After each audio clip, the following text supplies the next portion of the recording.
Alright, today we're changing the oil. I actually replaced the oil not too long ago, but I ended up using this 10W40 motor oil that is high mileage. It was a good price, so I figured it's still advanced full synthetic, should be fine.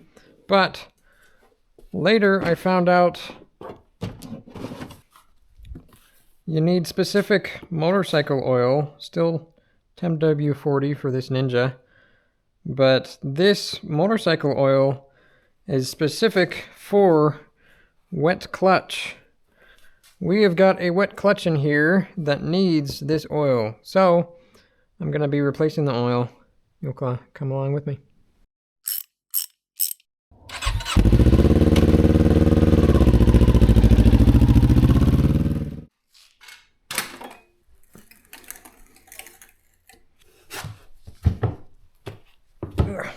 Looking underneath here, we've got the drain bolt right there, a 17 millimeter, and then the oil filter is right under here.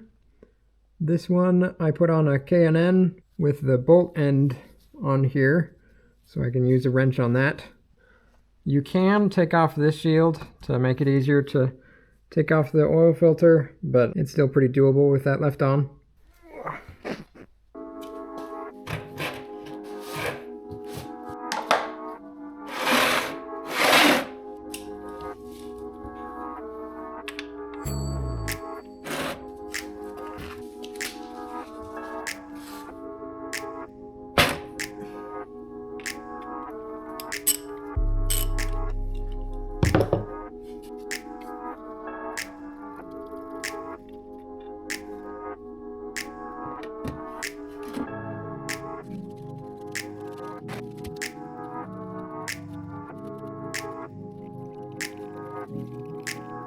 Something we can do in the meantime, while we're waiting for that to finish.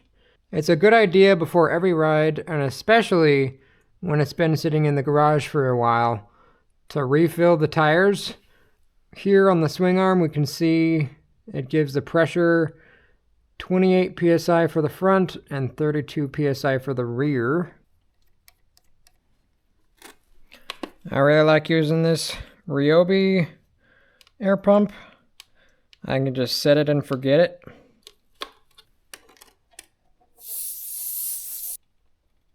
Here we can see the tire pressure's at 21.5, so it's a good thing I checked. Only problem is it seems to have overfilled it a little bit, but not too much, so I'm not worried.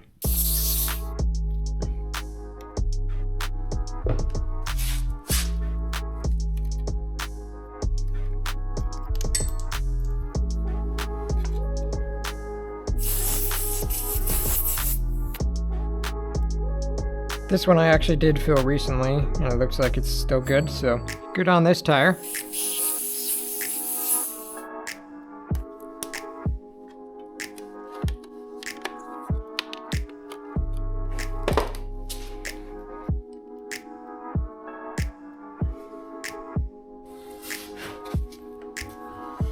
This is pretty much done, so I'll screw this on for now.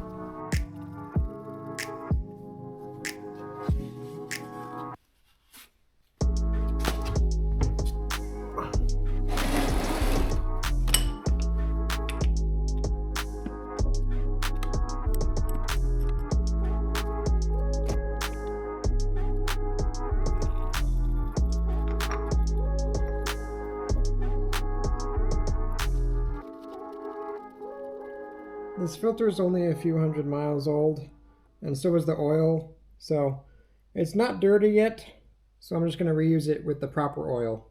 When you've got a new oil filter, you want to make sure to put some oil around on the O-ring so that it gives it a better seal when you put it back on. When you're putting on the filter, you only want to hand tighten it. Don't use any tools for that, but do make sure it's snug with your hand.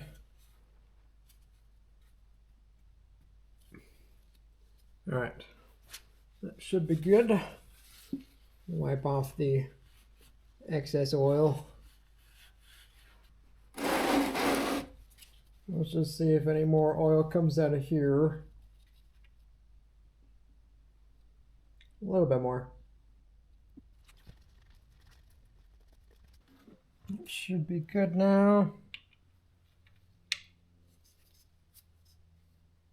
There is a crush washer on here by factory, but this is just a regular washer on it. I haven't seen any leaking, so I'm just going to leave it. The torque spec for this drain bolt is 22 foot-pounds.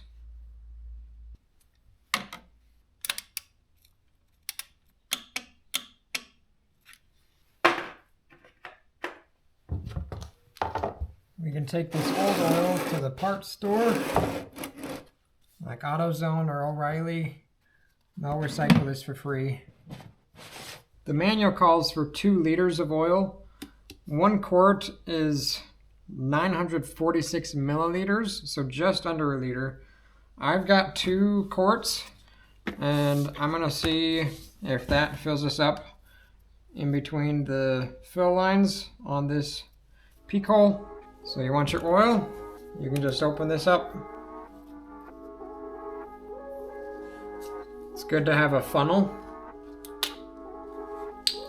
And you can start filling. You can fill nice and slowly so nothing bubbles up and comes out the top.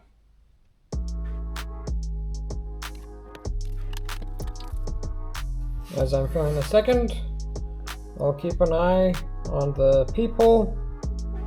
It rises as I start to fill, but then if I pause, then it starts to lower. So I'll just let it fill and settle, make sure I'm not overfilling.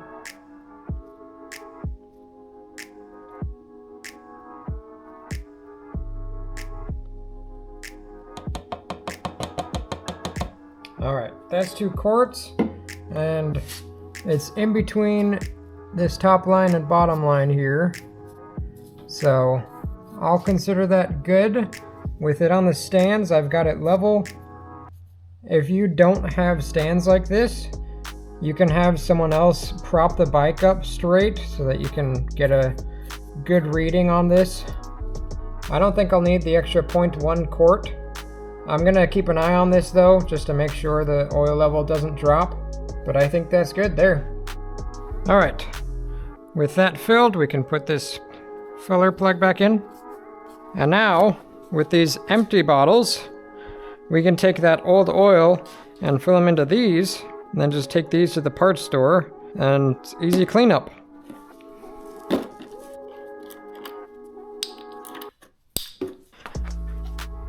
We can grab that funnel again.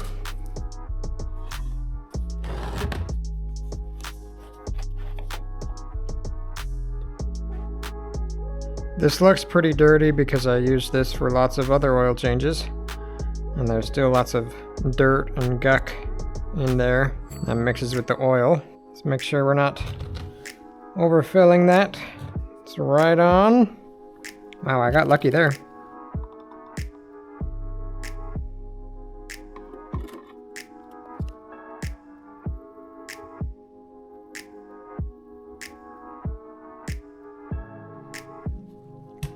This is also a good indicator, as long as this was empty when we started, it's a good indicator of how much oil we took out to make sure we put in the right amount. Because with this, it looks like we filled both bottles just past the quart mark. So it looks like that should be the right amount of oil. You can do this when you're working on cars too.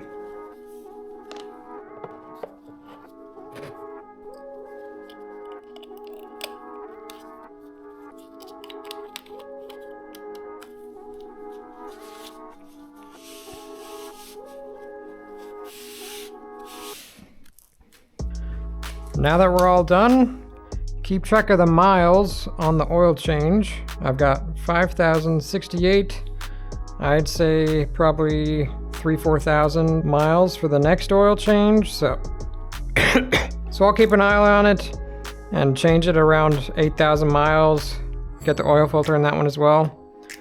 I've got a spreadsheet here that I like to keep track of all this in.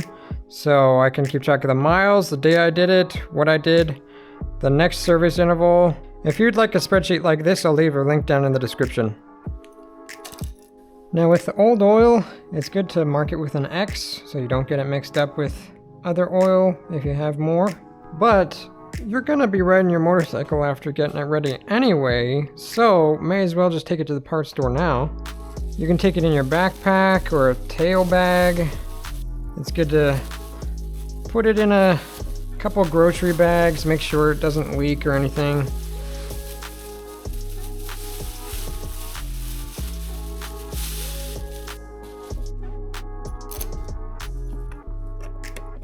I've got myself a custom tail bag. I took just one of the regular tail bags, bought an extra seat that was pretty cheap on eBay, took off the top, bolted it on here, and then I can just fit this in here. And now it's extra sturdy, won't be coming off.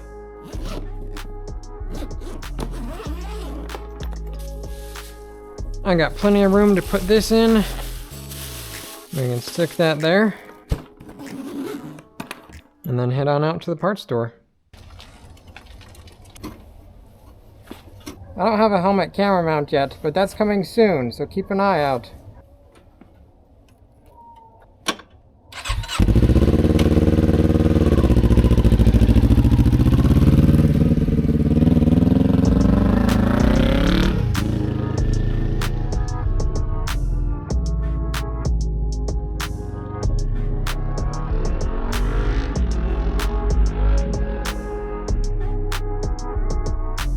Oh, schedule.